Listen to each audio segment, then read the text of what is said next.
konsekuensinya dari fase modernity itu sebenarnya tadi yang saya sampaikan juga sebelumnya, mungkin putus jaringannya, bahwa yang mau disampaikan itu ketika ada modernisasi itu akan sepaket dengan resikonya. Jadi ada konsekuensinya. Nah, konsekuensinya itu sifatnya laten, bahwa ada invisible risk, ada unwanted, unseen, dan bahkan undetectable victory of modernity. Victory of modernity ini sebenarnya terminologi dari yang disebutkan oleh Beck pada bukunya tersebut. Kalau kita kontekskan untuk COVID-19 ini, maka yang terjadi adalah risk society ini mengantarkan pada society yang vulnerable, yang rentan. Jadi rentannya itu karena apa? Rentannya itu ya karena outbreak-nya itu. Saya nggak berbicara mengenai COVID-19-nya itu ya, karena itu mungkin lebih ke medis atau ke konteks biologis, bukan di luar ekspertis saya juga. Jadi penyebarannya ini yang menjadi membuat society ini menjadi rentan gitu. Nah, penyebaran dan dampaknya tentunya. Nah, bagaimana movement dari, kalau kita lihat fenomena yang terjadi di Indonesia, misalnya dihimbau untuk tidak mudik, karena memang epicentrum dari outbreak ini kan kalau kita lihat di dunia juga di negara-negara lain itu munculnya biasanya dari yang crowd area ya, dari urban ke rural society. Nah, ini yang kita menarik juga untuk dikaji lebih lanjut, bahwa ada pergerakan dari wilayah yang padat penduduk ke wilayah rural gitu ya. Ini yang menjadikan distribusi COVID ini juga menarik gitu. Nah, kita juga menyadari dengan adanya outbreak ini bahwa kita sangat fragile gitu ya. Dengan adanya perubahan yang tiba-tiba. Bayangkan kita selama ini bicara mengenai borderless, seamless, bahwa dunia ini sangat dekat satu dengan yang lain, tapi sekarang tiba-tiba kita jadi restriktif. Kita jadi tiba-tiba menarik batas.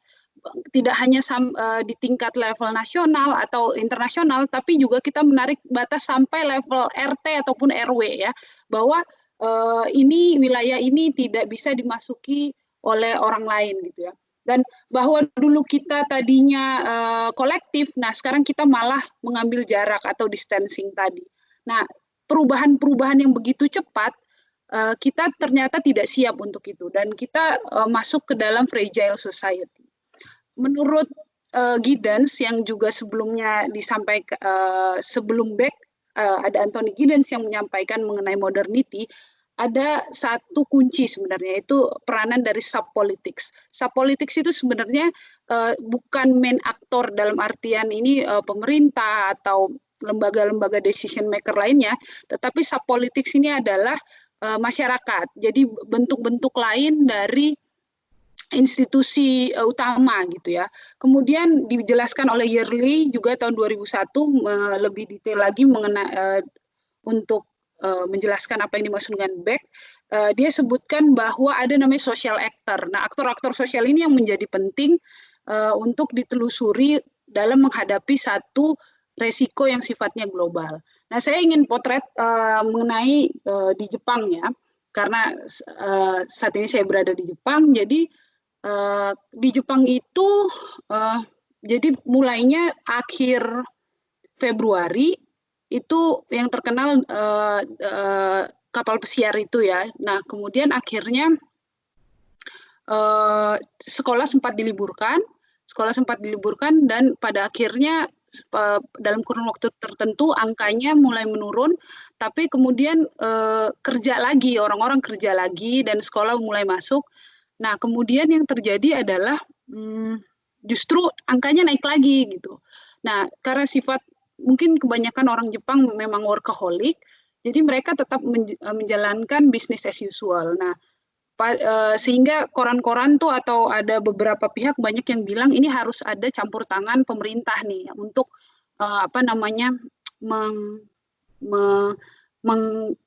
melimitasi pergerakan mereka, sehingga muncullah tanggal 7 April kemarin Jepang baru emergency state, tapi emergency state-nya tidak sama dengan lockdown versi Cina atau Europe ataupun Amerika.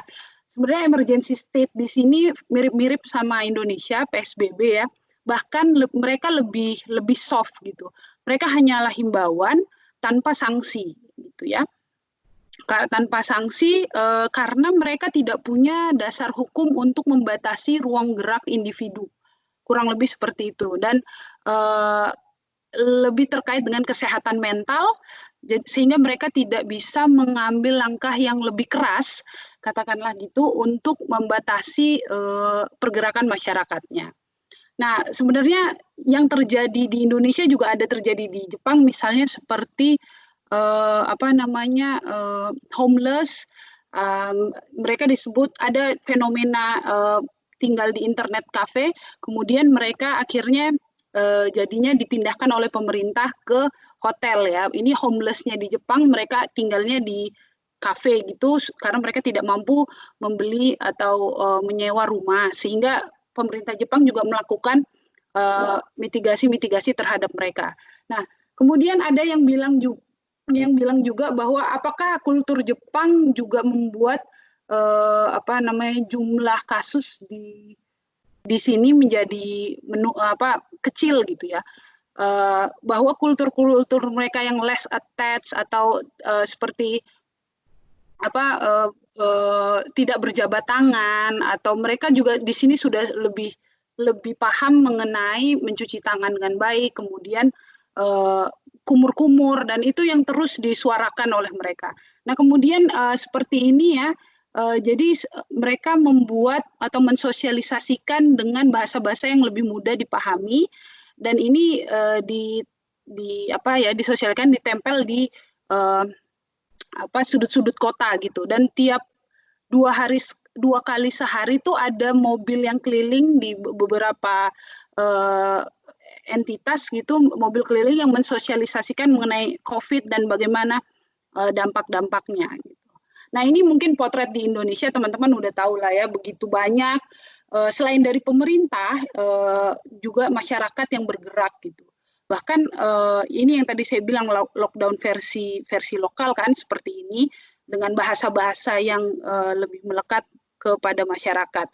Nah, kalau menurut saya akhirnya masyarakat Indonesia itu lebih sifatnya volunteerisme, kemudian inisiatif muncul lebih dari masyarakatnya, solidaritas kemanusiaan, kemudian ada fenomena yang menjadi perhatian juga adalah informal sektor, agak berbeda dengan Jepang tadi ya. Kemudian ada proteksi sosial kepada masyarakat miskin, agak berbeda dengan Jepang yang sifatnya lebih homogen gitu ya. Jadi kalau bicara mengenai bagaimana society menangani outbreak ini sebenarnya berbeda-beda. Seperti yang disampaikan oleh Beck juga dalam konsepnya tersebut, bahwa penanganannya itu untuk risk society sebenarnya detailnya itu berbeda-beda, tergantung institution and agent-nya atau subpolitiknya seperti apa. Kalau saya bisa bandingkan misalnya antara Jepang dan Indonesia gitu ya, Indonesia sifatnya lebih bottom up, partisipatorinya tinggi, voluntarismenya juga tinggi, dan mengakibatkan dinamikanya juga banyak gitu ya. Sementara Jepang ini relatif homogen, sifatnya top down, jadi arahan-arahan pemerintahnya mereka memang gunakan itu sebagai panduan sehari-hari. Kemudian bagaimana mereka menjunjung tinggi etika. Jadi ketika tadi mereka sangat bekerja keras, tetapi ketika pemerintah sudah bilang disarankan stay at home gitu, mereka akan menjunjung tinggi apa yang dikatakan oleh pimpinan tertingginya gitu, sehingga mereka akan segera mengikuti apa instruksi dari pemerintahnya. Nah, kemudian tapi mereka sifatnya memang lebih individualistik dibanding masyarakat di Indonesia gitu. Jadi hal-hal seperti ini merupakan fakta yang memang bukan untuk saya pertentangkan, tetapi lebih pada menyampaikan bahwa ini loh macam-macam coping dari society. Nah, ini juga disampaikan oleh Beck pada Re-Society-nya tersebut. Jadi sebenarnya we are all stuck inside, but I feel like the world has never been more connected. Ya, karena kita semua menghadapi masalah yang sama gitu ya. Jadi seakan-akan kita kok kayaknya apa yang jadi masalah lo, masalah gue juga gitu. Jadi cuman dalam berbeda konteks ruang dan waktu. Nah, ini mungkin jadi slide terakhir saya. Jadi what next gitu? Yang menjadi penting kan sekarang nih gimana sih ini kita udah jalani ini stay at home, mengikuti anjuran pemerintah, kita baca data. Nah, what next-nya tuh gimana gitu? Yang menjadi sesuatu yang pertanyaan ini kan sebenarnya uncertainty-nya tinggi ya. Dan menurut Beck, risk yang dimaksud itu sebenarnya bukanlah malapetaka gitu, bukan katastrofe gitu ya. Tapi justru resiko yang terjadi itu justru kita mengantisipasi. Nah, antisipasi ini menjadi satu kata kunci lah gitu. Mungkin kalau saat ini kita bisa mengantisipasi future yang ini kita kan lagi on progress nih. Nah, untuk kedepannya seperti apa gitu. Kemudian dari konsep yang sama juga Beck mengemukakan mengenai cosmopolitan civil society yang dipakai Beck, yang tadinya dia menurut dia ini menjadi masalah, tapi dipakai justru sekaligus menjadi solusi. Jadi a multinational corporation to organize work and human activity around transnational interest group rather than nationality. Jadi penyelesaiannya tuh memang kalau tadi secara short term kita akan mengkotak-kotakan diri kembali yang tadinya borderless menjadi pengkotakan kelompok lagi, tetapi ketika menjawab tantangan ini ke depan, Beck menyarankan supaya kita memang solvingnya bersama-sama. Jadi nggak bisa secara harus ada tetap ada transnational interest groups. Nah, terus bagaimana berikutnya yang saya menjadi catatan saya mungkin adalah adapt to this disruption. Jadi karena kita perubahan ini sangat cepat, kita dituntut untuk beradaptasi dengan perubahan ini. Kemudian kita tidak bisa lagi untuk melakukan irrational behavior ya, panic buying misalnya kayak gitu. Pada akhirnya kita akan lama-lama beradaptasi karena ini masih panjang, saya rasa bahkan berdasarkan modeling matematika kan bahkan ada yang sampai September bahkan akhir tahun gitu ya. Terus berikutnya mungkin menjadi catatan ini adalah bentuk a new form of connecting. Tapi seperti apa itu yang perlu ada kajian berikutnya. A new social order ya, tapi seperti apa gitu. Kalau teman-teman yang di kajian kebencanaan mungkin tahu ya grafik-grafik seperti ini, grafik resiliensi, bahwa ternyata resiliensi itu tidak hanya yang gambar garis hijau saja. Kita nggak bisa kembali ke normal waktu 4 bulan lalu atau 5 bulan lalu kita masih berdiskusi tentang hal lain. Caranya tidak seperti itu. Bisa saja bentuk resiliensinya justru yang garis kuning atau yang garis merah ini gitu ya, seiring dengan waktu. Jadi bentuk resiliensinya tidak untuk kembali ke normal yang sebelumnya, tetapi kita mencari bentuk resiliensi yang baru gitu ya. Nah, terakhir mungkin seperti kata Pantuliano, dia adalah researcher juga, we won't get back to normal because normal was the problem gitu ya. Kita nggak bisa jadi normal kayak kemarin gitu ya, berdekatan. Karena ya justru yang berdekatan itu tanpa distancing justru jadi masalah gitu. Sehingga mungkin PR kita berikutnya adalah mencari bentuk normal seperti apa gitu. Yang kalau kata orang sekarang a new normal. Nah, inilah kita dalam society kita sedang mencari bagaimana bentuk a new normalnya. Mungkin sekian dari saya. Nah, ini sedikit jadi terjadi perubahan kan ya. Dia bilang, Grandpa, tell us again the story what life was like before COVID-19. Karena sepertinya sekarang justru kan berbalik ya, yang pada saatnya jadi kembali kayak ke masa lalu lagi, kita tinggal di rumah, kita nggak bisa kemana-mana, yang tadinya mobilisasi tinggi tapi sekarang hanya di rumah saja. Jadi saya rasa dengan adanya kejadian ini, dan beruntunglah kita menurut saya kalau dilihat sisi positifnya, bahwa kita mengalami era di mana terjadi satu tonggak yang mengubah tatanan pola hidup masyarakat. Mungkin begitu saja. Thank you. Ya, terima kasih Mbak Iren untuk presentasi yang sangat singkat, padat, tapi menarik ya untuk kita bahas. Dan nanti kita akan bahas di sesi tanya jawab, dan saya akan jelaskan bagaimana aturan untuk bertanya ya. Nanti saya persilahkan bertanya, tapi mungkin untuk waktunya kita sepakati saja sampai jam berapa ya. Saya takut mengganggu waktu ibadah sholat, mungkin kita batasi sampai di sini 17.45, mungkin sampai 18.15 ya. Bisa begitu? Ya. Untuk mungkin kita buka dulu 3 penanya. Caranya adalah silakan Bapak Ibu menulis namanya sekarang di chat, dan saya akan bacakan namanya, kemudian saya persilakan untuk membaca. Bertanya maksud saya.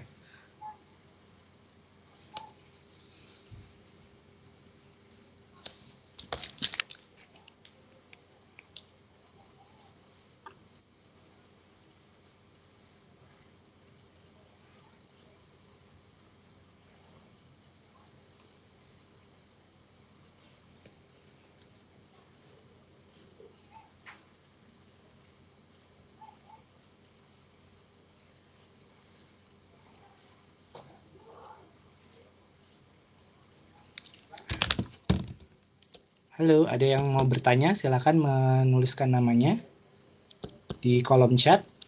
Untuk pertanyaan ke Sebastian, silakan langsung memakai bahasa Inggris. Sedangkan untuk Mas Adi dan Mbak Iren silakan memakai bahasa Indonesia.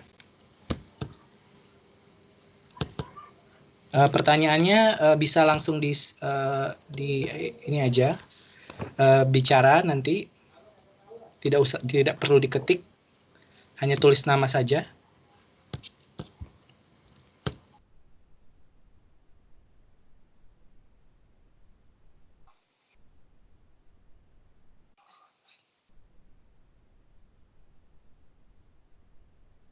Ya, dipersilakan Mbak Victorina Arif untuk bertanya. Dinyalakan. Ya. Halo, kedengaran ya? Ya, kedengaran. Okay. So I have 2 questions. Actually, it's one for Sebastian and the second one is for Mbak Iren. The first one is we are now looking for, like Mbak Iren said, a new modern. As we know before, when we are trying to be more mobilized, when people are talking about urban, they were talking about the urban mobility and how we cope with that and how we try as much as possible to make the city more liquid to the people. But now I think as it shifted, and since I was now doing a thesis about walkability, I want to ask the opinions or from both of you, or Sebastian and Mbak Iren, as we're now shifting the society and as we're trying as an urban planner, urban designer, we try as much as possible to increasing the walkability, but now we cannot do this walkability. And what do you think are this urban mobility are shifting to, and how are we trying to cope with this new urban mobility itself? Like in maybe Sebastian has already told us about what it happened in Paris and what it happened in China, and maybe in the Indonesia, in Jakarta also. How are we going to make a difference? Can walkability be back as we're trying to make, or I mean, how are we going to change the walkability systems in the urban area, especially? I think itu sih untuk buat keduanya Mbak Iren dan Justin. Ya, terima kasih Mbak Vina. Mungkin Sis Bastian belum sempat gabung. Nanti mungkin kita bisa undang lagi. Silakan Mbak Iren dijawab dulu mungkin pertanyaan dari Mbak Vina.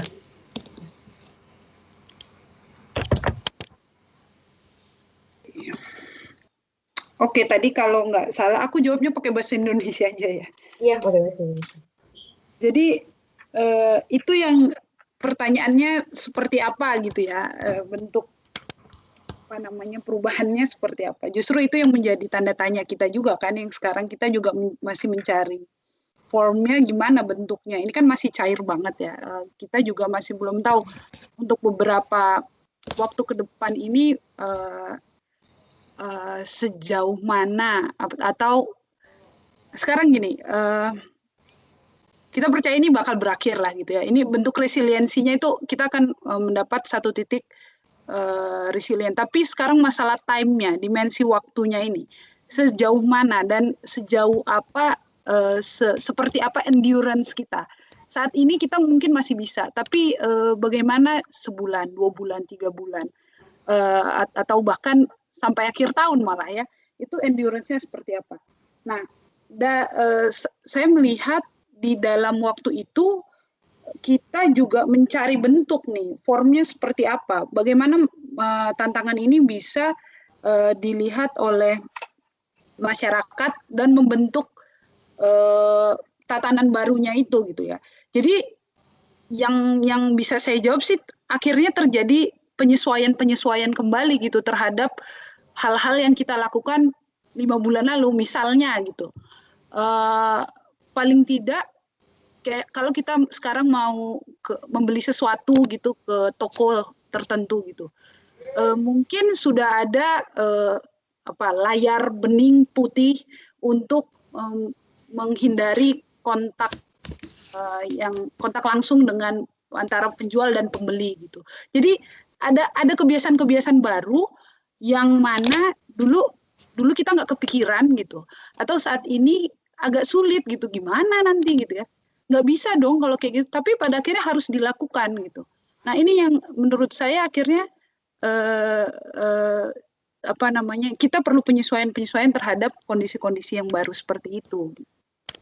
Nah mungkin itu dulu ya yang bisa saya bisa share gitu. Oke, halo, terima kasih Mbak Iren untuk jawabannya. Ada yang masih mau ditanyakan Mbak Vina? Sebenarnya lebih mau tanya tentang bagaimana akhirnya kota itu secara mungkin entah secara morfologi atau secara spasial dan peruangan, karena kan sangat berbeda ya antara satu kota dengan yang lainnya. Tapi khususnya di Jakarta itu seperti ITDP work as hard as possible to make walkability itu semakin meningkat. And now after pandemic masih terkadang masih belum terbayang aja sih akhirnya urban mobility itu seperti apa sih yang kira-kira akan lebih tepat untuk kita. Tapi benar sih ya, pasti akan endurance-nya itu kita masih mencari form dan bentuk yang baru sih. So thank you. Ya. Baik, terima kasih. Ini juga ada pertanyaan dari Bapak Armansyah ya. Bapak Armansyah. Pertanyaannya untuk, sorry ya, ini chat saya agak. Sudah terjawab di chat ya oleh Sebastian. Ada lagi yang mau bertanya mungkin dari yang lain?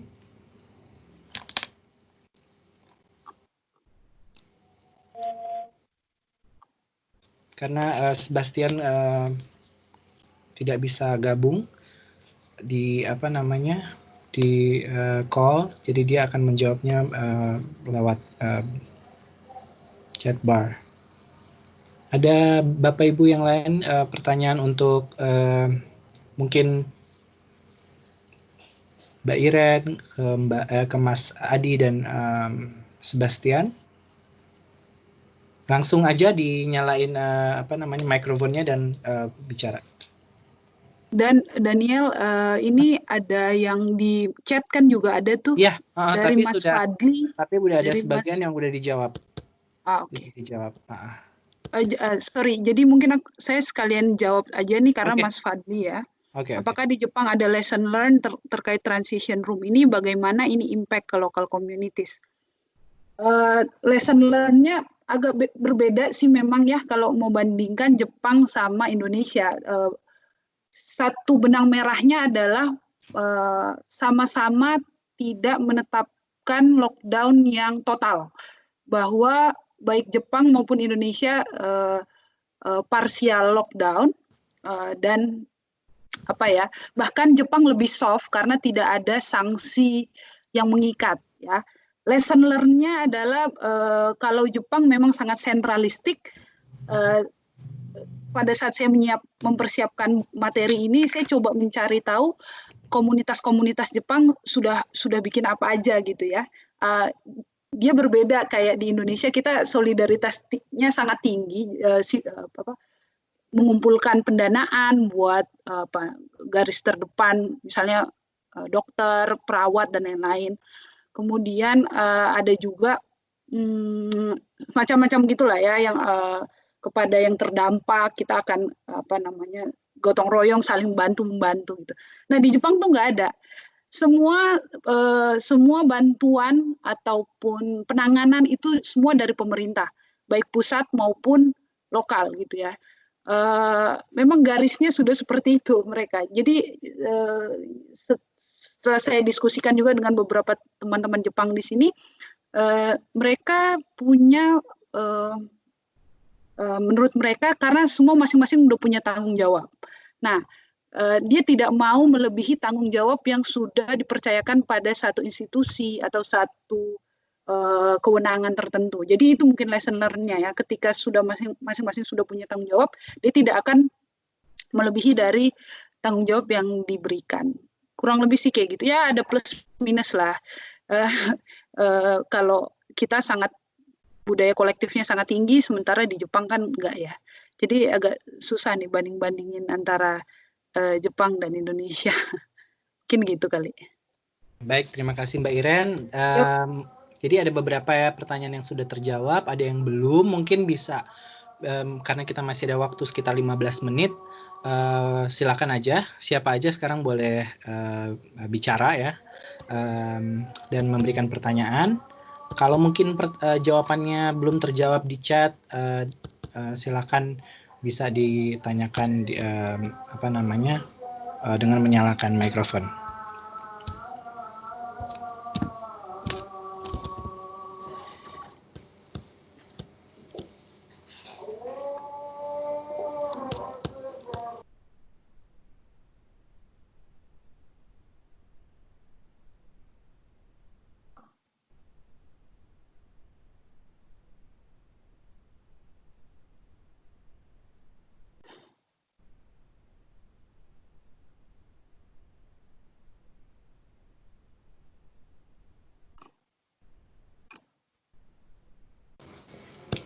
Halo.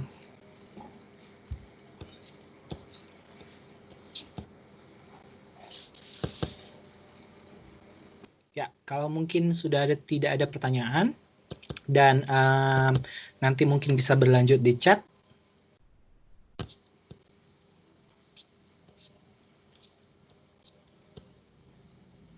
Gimana Mbak Ira?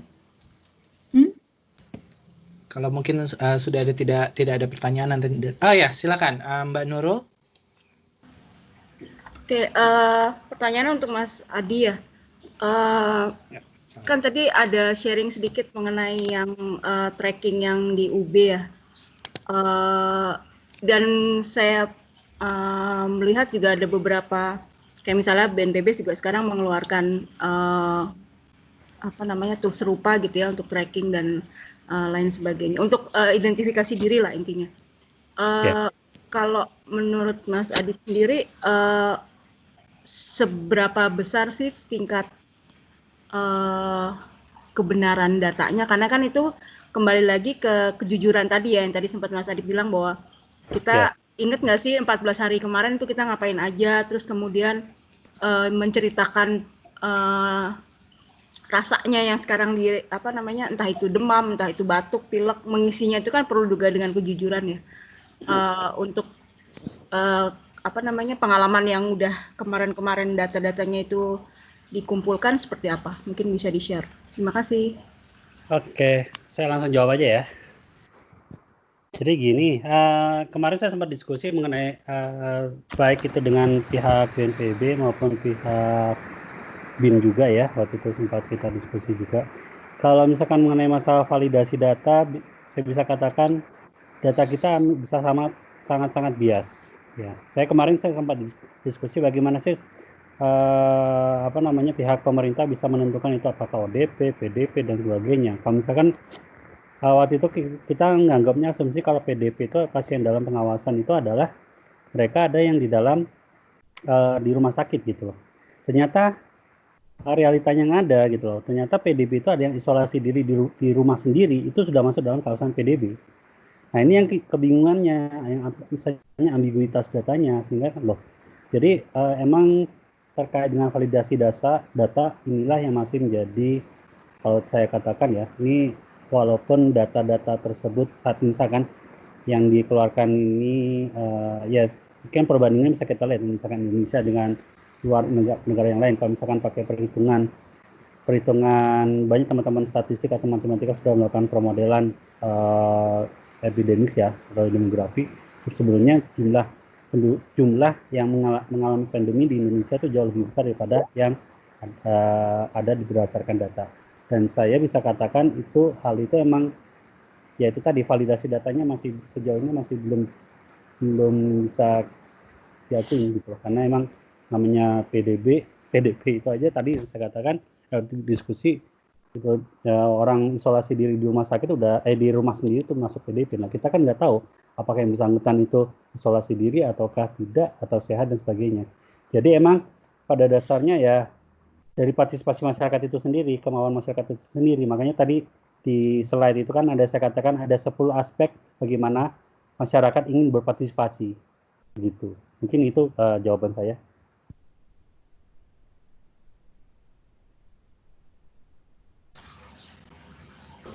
Ya, baik. Terima kasih Mbak Nurul. Ada lagi pertanyaan yang mau ditanyakan? Cukup Mas Daniel. Terima kasih. Terima kasih. Ada pertanyaan lagi nih dari Mas Rojab. Ya, selama ini ada nggak sih case tentang community resilience mungkin yang maksudnya yang peran negaranya minor terkait COVID-19, Mbak Iren?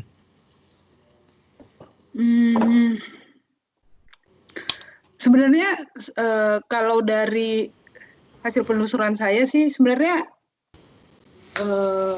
yang terpublish sebenarnya semua negara juga pemerintahannya udah all out ya, artinya melakukan yang terbaik, terlepas itu apa benar atau tidak, tapi setidaknya setiap kalau tadi peran negara state-nya itu memang sama-sama baik itu yang kalau seperti Amerika federal dan state atau kita provinsial dan nasionalnya melakukan yang mereka bisa gitu ya.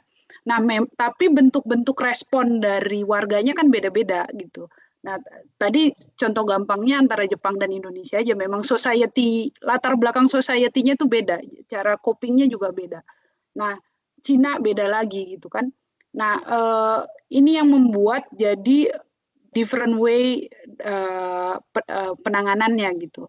Tapi jenis-jenisnya bisa beda. Tapi kalau misalnya peran negara minor atau enggak, saya rasa sih semua negara juga sudah berlaku besar sesuai dengan kondisi negaranya masing-masing. Gitu. Mungkin itu kali, Daniel. Oke, terima kasih Mbak Iren. Nah, ada pertanyaan selanjutnya nih untuk Mas Adi dari Mbak Fikriyatul ya. Saya tertarik dengan Smart Regional Maturity Index. Bagaimana sebaran spasial status daerah-daerah di Indonesia terkait dengan indeks ini? Dan bagaimana sekarang Jakarta sebagai salah satu benchmark kota modern di Indonesia kalau dilihat dari indeks ini, mengingat justru kasus COVID di Jakarta paling tinggi. Mungkin ini juga terkait dengan resilience yang dipaparkan oleh Ibu Iren. Oke, mungkin bisa dijawab dulu oleh Mas Adi. Oke, baik. Terima kasih.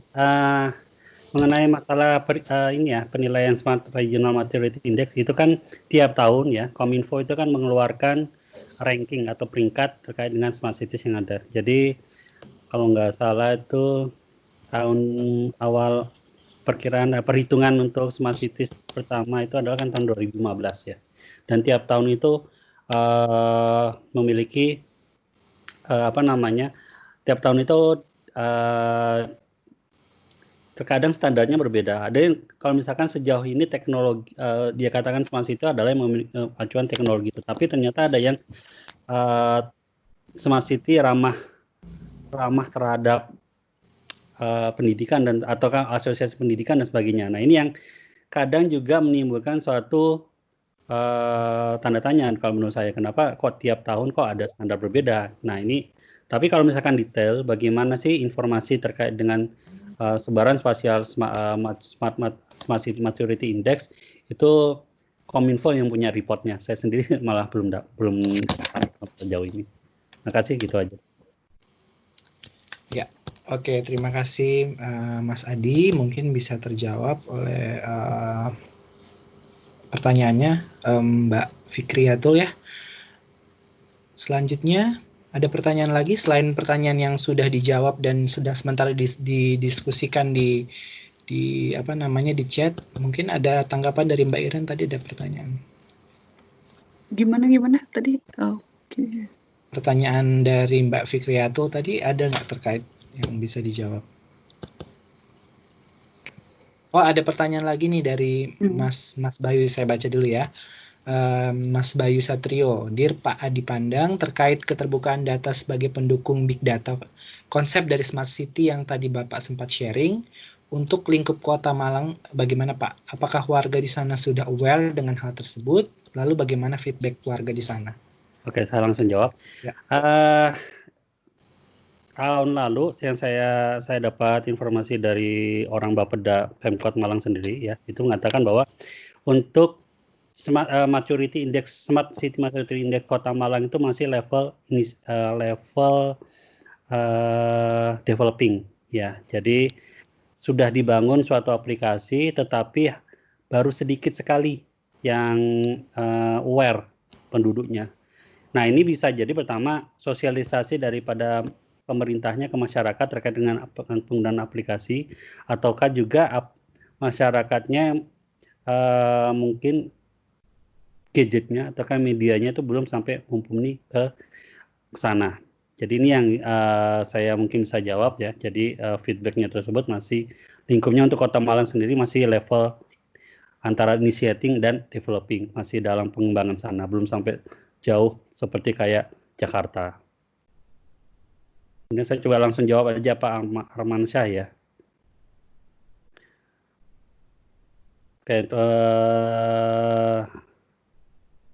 Oke, untuk Pak Armansyah. Jadi how to condition community towards a true smart city. So saya katakan, kalau misalnya saya bisa katakan it depends on the areas ya. Jadi we cannot make apple to apple comparison like Jakarta and Malang City or Jakarta and Jayapura, but we have to consider regarding the local character of the cities ya. Begitu mungkin jawaban saya untuk Pak Armansyah. Demikian untuk yang selanjutnya saya kembalikan. Ya, terima kasih Mas Adi untuk jawabannya. Masih ada pertanyaan lagi nggak dari peserta yang sisa 28 orang? Oke, mungkin yang lainnya sementara dalam menjalankan sholat ibadah sholat maghrib ya. Oke, kita punya waktu 5 menit lagi. Mungkin ada satu pertanyaan lagi sebelum kita ke closing statement. Ya, ini closing statementnya kita nggak sama-sama dengan Sebastian karena Sebastian udah nggak bisa masuk ya. Nah, jadi kita mungkin nanti mendengarkan closing statement dari dua speaker kita aja, Mbak Iren dan Mas Adi. Ya, silakan dimulai dari closing statement dari Mbak Iren dulu deh.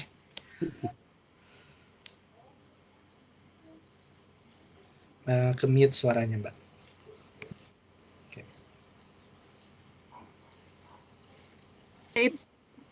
Sudah mendengar? Ya, Oke. sudah. Closing statement ya, mungkin dari tadi yang saya coba sampaikan aja bahwa memang kita harus beradaptasi untuk disruption ini gitu ya. Mau tidak mau, suka tidak suka, stakeholder manapun, pemerintah, akademisi, praktisi atau mahasiswa, memang ketika kita masih lag terhadap teknologi informasi, tadi bagaimana penyesuaian dari smart city ke menjadi yang tidak non smart city menjadi smart city gitu ya. Bagaimana kondisi seperti ini pemerintah juga bisa memfasilitasi dan warganya juga harus bisa adapt dengan hal seperti ini gitu ya. Nah, mungkin ya itu tadi, we won't get back to normal because normal was the problem. Jadi kita akan menemukan normal yang baru sih, kayak gitu. Mungkin itu kali. Ya, terima kasih Mbak Iren. Lanjut ke Mas Adi, silakan. Oke, baik. Mungkin closing statement dari saya adalah terkait dengan perspektif dari saya ya dengan Smart City adalah data dan informasi. Jadi emang keterbukaan data emang menjadikan suatu hal yang diperlukan ya. Jadi keterbukaan data itu juga memberikan suatu trust apa dari misalkan masyarakat kepada pemerintah, demikian juga dari pemerintah ke masyarakat, dan juga dengan adanya data dan informasi tersebut akan memberikan suatu memberikan penyampaian target baik entah itu untuk logistik apapun tepat sasaran sehingga tidak terjadi kebocoran anggaran misalkan ataukah tidak terjadi adanya pemborosan anggaran. Demikian, terima kasih. Terima kasih Mbak Iren dan Mas Adi, dan mungkin nanti closing statement dari Sebastian akan diketik di chat bar. Oke, terima kasih untuk waktunya, khususnya kepada 3 speaker yang sudah meluangkan waktunya ya di tengah pandemi yang yang bisa dibilang menakutkan untuk sebagian orang, bisa dibilang ajang liburan di rumah atau ajang untuk bersama dengan keluarga, tapi kita tetap diminta untuk waspada dan tetap menjaga jarak ya, social distancing, mengikuti aturan pemerintah. Oke, terima kasih, dan sebagai informasi, jadi webinar series ini sebenarnya adalah inisiatif dari saya. Kemudian saya mengundang para pembicara untuk membagi atau sharing ilmu dari perspektif background mereka masing-masing. Dan nanti kita rencananya akan membuat webinar series selanjutnya dan akan bekerja sama dengan beberapa institusi, salah satunya Ikatan Alumni Perkotaan UI. Untuk tema atau topiknya nanti saya akan berikan atau saya akan bagikan selanjutnya di flyer yang nantinya akan dibuat. Oke, untuk itu sekali lagi saya mengucapkan terima kasih. Selamat kembali beraktivitas dan keep in touch di chat ya. Selamat sore, selamat malam semuanya. Terima kasih. Oke. 1, 2, 3.